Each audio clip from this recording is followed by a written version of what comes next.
শেখ হাসিনার ১৫ বছরের সঙ্গে বর্তমান শাসন ব্যবস্থার খুব বেশি পার্থক্য নেই মন্তব্য রুমিন ফারহানার।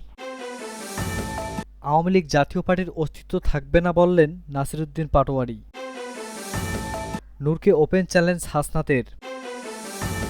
ফ্যাসিস্ট আওয়ামী লীগের প্রত্যাবর্তন ঠেকাতে ঐক্যবদ্ধ থাকতে হবে, যা বললেন সালাউদ্দিন।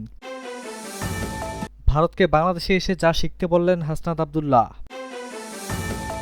এতক্ষণ শুনছিলেন সংবাদ শিরোনাম। পুরো খবর পেতে ভিডিওটি শেষ পর্যন্ত দেখুন। সর্বশেষ খবর পেতে চ্যানেলটি সাবস্ক্রাইব করুন। এবার বিস্তারিত। বিএনপি সহ আন্তর্জাতিক বিষয়ক সম্পাদক রুমিন ফারহানা বলেছেন, আপনি যদি খুবই নিরপেক্ষভাবে দেখেন, আপনি দেখবেন শেখ হাসিনার ১৫ বছরের সঙ্গে গত ১ বছর ২ মাসের শাসন ব্যবস্থার খুব একটা বেশি পার্থক্য নেই। সম্প্রতি ডয়েচে ভেলেকে দেওয়া এক সাক্ষাৎকারে তিনি একথা বলেন। রুমিন ফারহানা বলেন, আমরা ১৪ বছরে বা ১৫ বছরে দেখেছিলাম শেখ হাসিনার একেবারে যিনি পিয়নের চাকরি করেছেন তিনিও ৪০০ কোটি টাকার মালিক হয়েছেন। এই সরকারের বিভিন্ন উপদেষ্টাদের যারা মন্ত্রী পদমর্যাদায় আছেন তাদের এপিএসসিরও দুর্নীতির কথা যখন আমরা শুনি, তাদের বিভিন্ন তথ্য যখন গণমাধ্যমে আসে এবং তাদের ব্যাপারে যখন কোনো ব্যবস্থা নেওয়া হয় না, তখন শেখ হাসিনার আমলের কথাই মনে হয়। কারণ সেই পিয়নকে উনি গণভবন থেকে বের করে দেওয়া ছাড়া আর কোনো লিগ্যাল স্টেপ নেন নেই। এই সরকারেরও কারো বিরুদ্ধে যত অভিযোগই আসুক না কেন, কোনো রকম কোনো আইনি ব্যবস্থা নেওয়ার দৃষ্টান্ত আমরা দেখিনি। বিএনপি সহ আন্তর্জাতিক বিষয়ক সম্পাদক আরও বলেন, উপদেষ্টা হিসেবে যারা অ্যাপয়েন্টমেন্ট পেয়েছেন তাদের প্রত্যেকের সম্পদের হিসাব দেওয়ার কথা ডক্টর মোহাম্মদ ইউনূস শুরুতেই বলেছিলেন, কিন্তু এখনও কোনো উপদেষ্টার তথ্য আমার চোখে অন্তত পড়ে নাই। একজন দুজন হয়তোবা বাদ দিয়েছে, সেটা পুরো ক্যাবিনেটকে রিপ্রেজেন্ট করে না। জাতীয় নাগরিক পার্টি এনসিপির মুখ্য সমন্বয়ক নাসিরুদ্দিন পাটোয়ারি বলেছেন, আপনারা আসুন, একসঙ্গে আমরা একটি নতুন রাষ্ট্র নির্মাণ করব, আগামী সংসদ গঠন করব, যে সংসদে আওয়ামী লীগ এবং জাতীয় পার্টি নামের অস্তিত্ব বাংলাদেশে থাকবে না।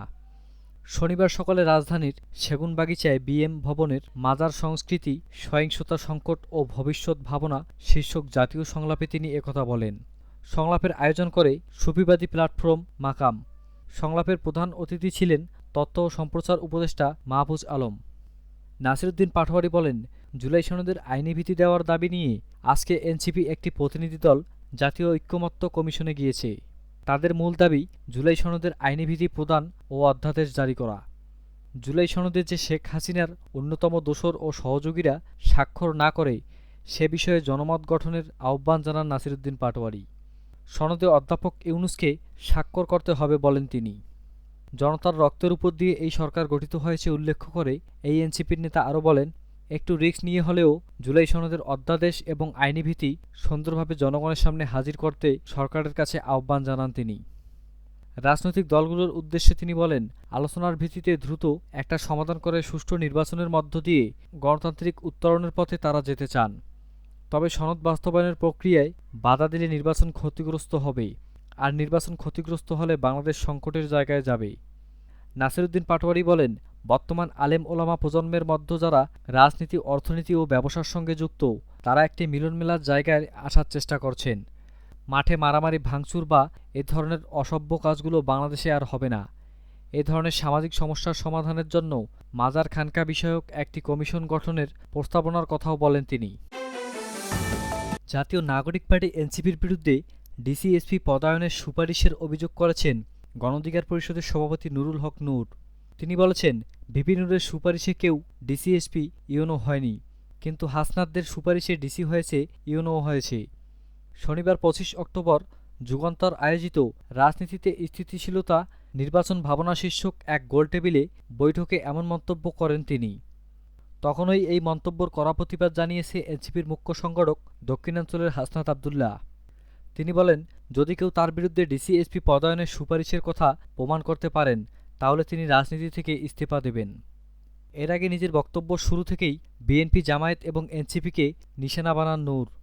বলেন, মাহফুজ আলম তথ্য উপদেষ্টা বলেছেন যে সচিবালয় বা আমলাতন্ত্রের ভাগবাটোয়ারা বিএনপি জামায়াত মিলে করছে। আমরা তো দেখেছি নতুন দল এনসিপিও জাজ নিয়োগ দিয়েছে, তাহলে ৩ দল ভাগবাটোয়ারা করছে। ৩ দলের মিটিংয়ে প্রধান উপদেষ্টার কাছে লিস্ট ধরিয়ে দিয়েছে। এনসিপি শাপলা প্রতীক চাওয়াকে বাড়াবাড়ি মনে করছেন ঢাকা বিশ্ববিদ্যালয়ের কেন্দ্রীয় ছাত্র সংসদের ডাকসুর সাবেক ভিপি নূর। তিনি বলেন, যেহেতু গেজেটেই শাপলা প্রতীক নেই, তাই শিক্ষিত মানুষ হয়ে এটা নিয়ে ঠেলাঠেলি করার তো কোনো মানেই হয় না।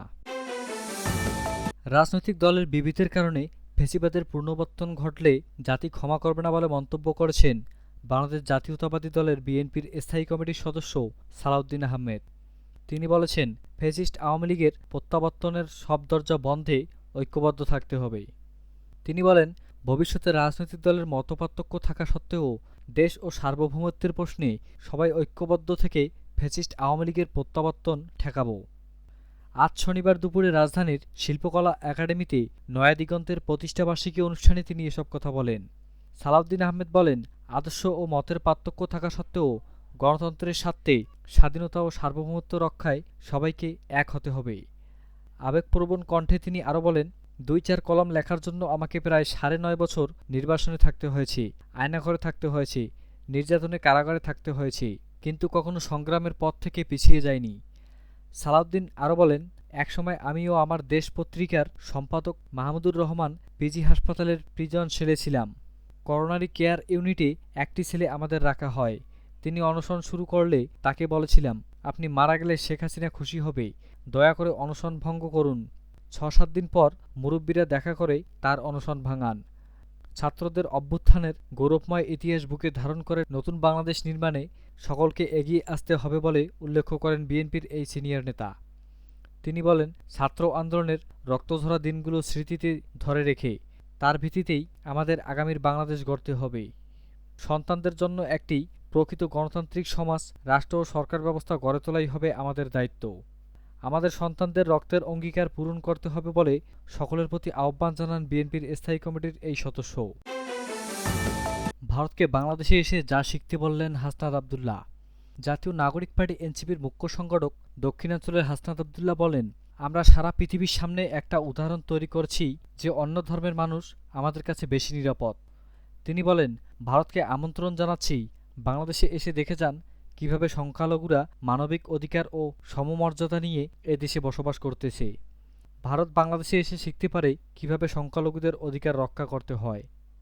শনিবার ২৫ অক্টোবর হাসনাত আবদুল্লাহ বলেন, হাসিনার ফ্যাসিবাদ টিকিয়ে রাখতে তাবেদার সকলের জন্য প্রণোদনার ব্যবস্থা রেখেছি। হাসিনা ইসলামপন্থীদের এই দেশে উন্মানুষ বানিয়ে রেখেছিল। হাসিনা ভারতীয় গণমাধ্যমের সাহায্য দেশে অপসংস্কৃতির চাষাবাদ করেছে। তিনি আরও বলেন, এনসিপি ক্ষমতায় গেলে শিক্ষা ব্যবস্থায় প্রাসঙ্গিকতা ও মূল্যবোধ ফিরিয়ে আনা হবে। সাম্প্রদায়িক বৈচিত্র্য ধারণ করেই আমরা দেশে সম্প্রতি গড়ে তোলা হবে। জাতীয় সংসদ নির্বাচনকে সামনে রেখে সব রাজনৈতিক দলই এখন প্রশাসন ও পুলিশের অবস্থান নিয়ে প্রশ্ন তুলছে। নির্বাচনের সময় তাদের ভূমিকা আদৌ নিরপেক্ষ হবে কিনা তা নিয়ে সন্দেহ দলগুলোর।